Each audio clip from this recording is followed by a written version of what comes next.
بسم الله الرحمن الرحيم. الحمد لله الحمد لله رب العالمين، والصلاة والسلام على سيد المرسلين وعلى آله وصحبه أجمعين. أما بعد، فقد قال الله تبارك وتعالى في القرآن المجيد والفرقان الحميد: أعوذ بالله من الشيطان الرجيم. بسم الله الرحمن الرحيم. وإن تتولوا يستبدل قوما غيركم ولا يكونوا أمثالكم. وقال النبي صلى الله عليه وسلم: إنما بعثت معلما لأتمم مكارم الأخلاق، أو كما قال عليه الصلاة والسلام. پہلے قوت فکر و عمل فنا ہوتی ہے، پہلے قوت فکر و عمل فنا ہوتی ہے، پھر کسی قوم کی شوکت پہ زوال آتا ہے۔ سامعین کرام، عزیز دوستوں، بزرگوں اور اسلامی بھائیوں، اللہ رب العزت نے ایسے لوگوں کی تعریف فرمائی اور ایسے لوگوں کو پسند فرمایا جو اللہ کے راستے میں بڑھ چڑھ کر حصہ لینے والے ہوں، جو اللہ کے احکامات پر عمل کرنے میں دوڑتے ہوں اور اس کی طرف لپکتے ہوں۔ ایسے لوگوں سے اللہ رب العزت بیان فرماتا ہے کہ اگر محبت اللہ کسی سے کرتا ہے تو ایسے لوگوں سے کرتا ہے۔ دین کے کام، چاہے کوئی بھی شعبہ ہو، چاہے کوئی بھی کام ہو، ہر وہ کام جو اللہ کی رضا کا سبب بنے، جو اللہ کا حکم دیا ہوا ہے، اس کے کرنے میں ہم انسانوں کو آگے بڑھ چڑھ کر حصہ لینا چاہیے۔ یقیناً اللہ رب العزت کی طرف سے ہم سب کو یہ موقع دیا جاتا ہے کہ اللہ کی راہ میں بڑھ چڑھ کر حصہ لینے والے بنے، تاکہ دنیا کے اندر بھی ہمیں اللہ رب العزت سرخرو کرے، کامیابیوں سے ہمکنار کرے، اور کل قیامت کے دن بھی اللہ رب العزت ہمارا حامی و ناصر بنے، ہماری مدد کرنے والا بنے۔ اس دنیا کے اندر سب سے بڑی دولت اگر کوئی ہے تو وہ ایمان کی دولت ہے۔ ایمان کے بارے میں اللہ کے رسول صلی اللہ علیہ وسلم نے ارشاد فرمایا کہ دعا مانگا کرو اپنے ایمان کی حفاظت کی، اس لیے کہ عنقریب ایک ایسا زمانہ آئے گا قرب قیامت میں کہ تمہارے ایمان پہ لوگ حملہ کریں گے اور تمہارے سینے سے تمہارے ایمان کو چھیننے کی کوشش کریں گے، اور تمہارے دل سے اور تمہارے سینے سے ایمان ایسا نکل جائے گا جیسے ایک کبوتر جو ہے وہ اڑ جاتی ہے، اسی طرح تمہارا ایمان بھی اتنے ہلکے فتنوں کے اندر مبتلا ہو کہ تمہارا ایمان چھن جائے گا۔ اسی لیے فرمایا کہ ہمیشہ اس دعا کا اہتمام کیا کرو: اللہم انی اسألک ایمانا لا یرتد ونعیما لا یزول، کہ اللہ تو مجھے ایسا ایمان عطا کر جو دین اسلام سے پھیرنے والا نہ ہو، جو دوبارہ کفر کی وادیوں میں پہنچانے والا نہ ہو، جو گمراہیوں کے راستے پہ دوبارہ لے جانے والا نہ ہو، وَنَعِيمًا لَا يَزُولُ، اور ایسی نعمت عطا کر جو کبھی ختم ہونے والی نہ ہو۔ اس لیے اللہ کے رسول صلی اللہ علیہ وسلم کا معمول بھی یہ تھا۔ آپ صلی اللہ علیہ وسلم بیان فرماتے ہیں کہ یأتی علی الناس زمان، لوگوں پر ایک زمانہ ایسا آئے گا، یصبح الرجل مؤمنا ویمسی رجلا کافرا، کہ صبح وہ ایمان کی حالت میں گھر سے نکلے گا اور شام ہوتے ہوتے کفر اس کے سینے میں داخل ہو چکا ہوگا۔ ذرا سوچئے اور دیکھیے کہ آج ہمارے معاشرے اور سوسائٹی کے اندر اس ملکی حالات کے تناظر میں اور عالمی حالات کے تناظر میں دیکھنے کی کوشش کیجئے کہ اللہ رب العزت کا یہ دین کہاں تک جا رہا ہے۔ کیا ہم نے دین کے تقاضوں پر عمل کیا؟ کیا ہم نے شریعت کے تقاضوں پر عمل کیا؟ ارتداد جیسی چیز جو اللہ کے نزدیک سب سے زیادہ ناپسندیدہ چیز ہے، آج ہمارے نوجوان بچے ہوں یا بچیاں ہوں اس کا شکار ہوتے جا رہے ہیں، آج ہمارے بڑے اس کا شکار ہوتے جا رہے ہیں۔ ایک طرف عملی ارتداد ہے جس کے اندر مسلم بچیاں اس کا شکار ہو رہی ہیں، تو دوسری طرف ذہنی اور فکری ارتداد ہے کہ جو لوگ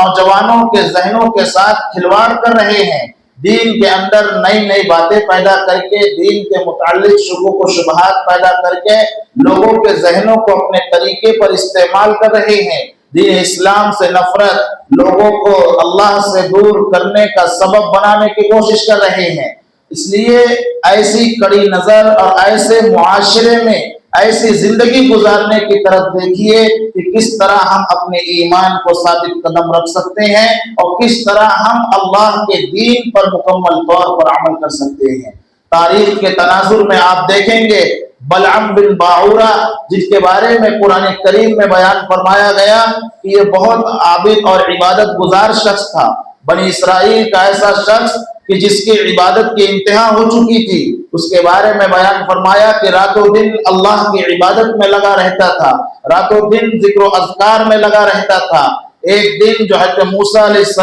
السلام کے دشمن تھے، انہوں نے بلعم بن باعورہ کے پاس آئے، کیونکہ ان کی قوم کا یہ شخص تھا۔ انہوں نے کہا کہ موسیٰ کے خلاف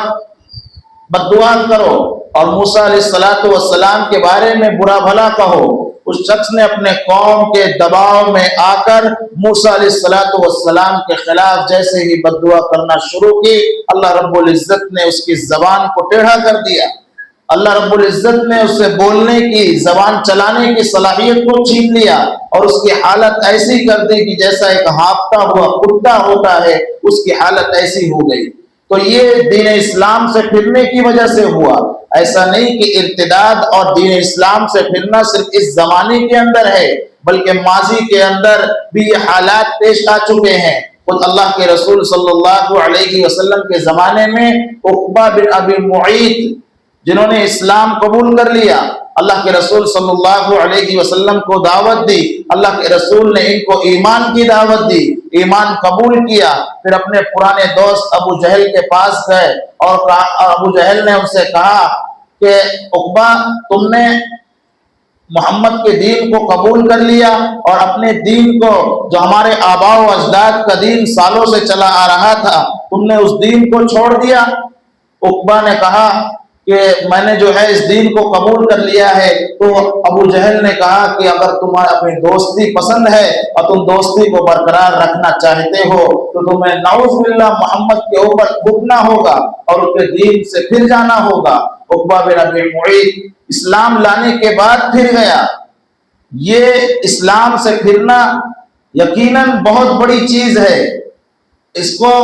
ایسی نظر سے دیکھنا یہ بہت چھوٹی چیز ہے۔ یاد رکھیے، دنیا کے اندر اگر کوئی چیز سب سے بڑی دولت اور نعمت ہے تو وہ صرف اور صرف ایمان کی دولت اور نعمت ہے۔ ایمان نہیں تو کچھ بھی نہیں، ایمان ہے تو سب کچھ ہے۔ اس لیے ایمان کے بارے میں ہمیشہ فکر مند رہنا چاہیے کہ اللہ رب العزت ہمیں دین اسلام کے مطابق چلنے کی توفیق عطا فرمائے۔ اب ہم اپنے معاشرے اور سوسائٹی کے اندر دیکھیں، اپنے کاروبار کے لین دین میں دیکھیں، اپنے لوگوں میں جہاں ہم رہتے ہیں، جہاں ہم اٹھتے بیٹھتے ہیں، جہاں ہمارا چلنا پھرنا ہے، جہاں ہمارا آنا جانا ہے، وہاں دیکھیں۔ اور خاص کر کے اس ملک ہندوستان میں جو ایک جمہوری اور سیکولر ملک ہے، اس ملک کے اندر تمام مذہب کے ماننے والے لوگ پائے جاتے ہیں۔ ہر 40 قدم پہ لوگوں کی زبان اور لوگوں کا مذہب آپ کو بدلتے ہوئے ملے گا۔ ایسے ماحول میں رہتے ہوئے اپنے ایمان کی حفاظت کرنا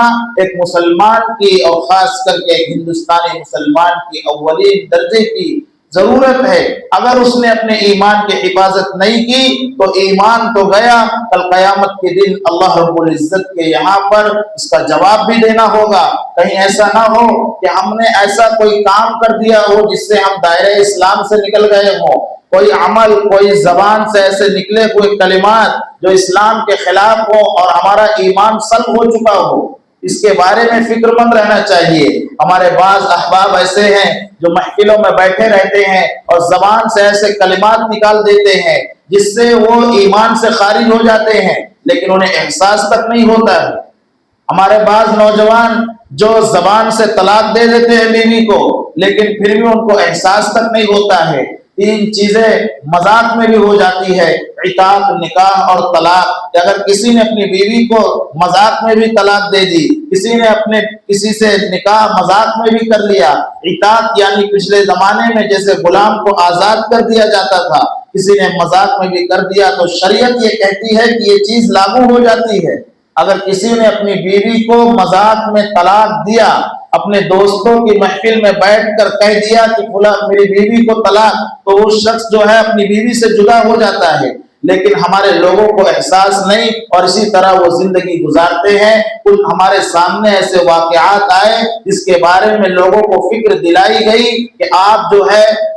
آپ کا طلاق ہو چکا ہے، لیکن وہ اس چیز کے بارے میں فکر مند نہیں ہے۔ تو جب دیکھیے ایک معاشرے کے اندر، ایک سوسائٹی کے اندر رہتے ہوئے جب ہم ایسے کلمات اپنی زبان سے نکالتے ہیں، ایسے باتیں اپنی زبان سے نکالتے ہیں جو ہمارے ایمان کے لیے خطرہ ہو، جو ہمارے شادی بیاہ کے لیے خطرہ ہو، جو ہمارے نکاح کے ٹوٹنے کا سبب بن جائے، تو ایسے دین کے بارے میں فکر مندی کی ضرورت ہے کہ ہم جو ہے فکر کریں کہ کہیں کوئی کلمہ ہماری زبان سے ایسا نہ نکل گیا ہو۔ اس لیے کہا گیا کہ ہر سال جو ہے تجدید نکاح کر لیا کرے، نکاح کو جو ہے ایک نئے سرے سے دوبارہ نکاح پڑھا لیا کرے، اور کہا گیا کہ لا الہ الا اللہ محمد رسول اللہ صلی اللہ علیہ وسلم، اس کلمے کو بارہا اپنی زبان سے کہتے رہیں۔ کہیں ایسا نہ ہو کہ موت کی گھڑی آ جائے اور ہماری حالت ایسی ہو کہ ہمارا ایمان ہمارے سینے سے نکل چکا ہو۔ شریعت کے حدود کو پھلانگ کر اگر کوئی کام کیا جائے، اس کو تجاوز کر کے آگے بڑھ کر کوئی کام کیا جائے، تو وہ اسلام کی نظر میں اہمیت کا حامل نہیں ہے۔ ایسا نہیں کہ ایک مسلمان جب ایمان لے آئے تو وہ آزاد ہے، بلکہ اللہ رب العزت نے قرآن کریم میں بیان فرمایا کہ کیا تمہیں سمجھتے ہو کہ تم جو ایمان لے آئے تو تم کو آزاد چھوڑ دیا گیا، بے مہار چھوڑ دیا گیا، بے لگام ہو گئے ہو، بلکہ تمہیں اللہ کی شریعت کے مطابق زندگی گزارنی ہوگی۔ رسول اللہ صلی اللہ علیہ وسلم کی تعلیمات کے مطابق زندگی گزارنی ہوگی، تب جا کے ایمان کامل ہوگا۔ کل قیامت کے دن بھی اللہ کے یہاں جنت کے حقدار بن سکو گے، جہنم سے چھٹکارے کا سبب بن سکو گے۔ ورنہ کہیں ایسا ہوا کہ دنیا سے اس حالت میں گیا کہ ایمان کی دولت سینے سے چھین چکی ہے اور اللہ کے یہاں پہنچا تو سیدھا سیدھا اللہ رب العزت جہنم میں داخل کر دے گا، اور صرف جہنم میں داخل نہیں کرے گا بلکہ ابدی طور پر جہنم میں ہی رہنا ہوگا۔ اس لیے اللہ رب العزت قرآن کریم میں ارشاد فرماتا ہے کہ جس کے دل میں رائی کے دانے کے برابر بھی ایمان ہوگا، کل قیامت کے دن اللہ رب العزت اس کو جنت میں ضرور داخل کرے گا۔ لیکن جو گناہ اور جو غلط کام دنیا کے اندر کیے، اس کے لیے جہنم میں داخل کرے گا، تطہیر کے لیے، پاک کرنے کے لیے، اپنے گناہوں کی سزا بھگت کے وہ جنت میں دوبارہ داخل کر دیا جائے گا۔ لیکن اگر کوئی ایسا شخص ہے جو ایمان ہی کی دولت سے محروم رہا اور اس دنیا سے چلا گیا، تو کل قیامت کے دن وہ ہمیشہ ہمیشہ جہنم کے اندر جلتا رہے گا، جہاں سے کبھی اس کو نکالا نہیں جائے گا۔ اس لیے خدائی قانون کے مطابق، اسلامی قوانین اور ضوابط کے مطابق اپنے اوپر شریعت کو لاگو کرنے کی کوشش کیجئے، شریعت پر عمل کرنے کی کوشش کیجئے۔ کہیں ایسا نہ ہو کہ ہمارا وہ کام جو ہم کر رہے ہیں اللہ کی ناراضگی کا سبب بنے، رسول اللہ صلی اللہ علیہ وسلم کی ناراضگی کا سبب بن جائے، اور ہم دنیا سے بھی ہاتھ دھو بیٹھے اور کل قیامت کے دن آخرت بھی ہم سے چھن جائے، آخرت کے اندر بھی اللہ رب العزت جنت سے ہمیں نکال دے اور اس کا حقدار ہم سب کو نہ بنائے۔ آج ہمارے معاشرے اور سوسائٹی میں ہمارے ذہنوں کو، ہمارے نوجوان بچوں اور بچیوں کے ذہنوں کو جو دین اسلام سے پھیرنے کی کوشش کی جا رہی ہے، اس کی دو صورتیں علماء کرام نے بیان کی ہے۔ پہلی صورت یہ کہ پریکٹیکل طور پہ، یعنی عملی طور پہ یہ کیا جا رہا ہے، منصوبہ بند سازشوں کے ساتھ ہمارے بچیوں کے ذہنوں کے ساتھ کھلواڑ کیا جا رہا ہے، ہمارے بچوں کے ذہنوں کے ساتھ کھلواڑ کیا جا رہا ہے۔ خاص کر کے وہ نوجوان جو کالج اور یونیورسٹی کے اندر پڑھتے ہیں، جو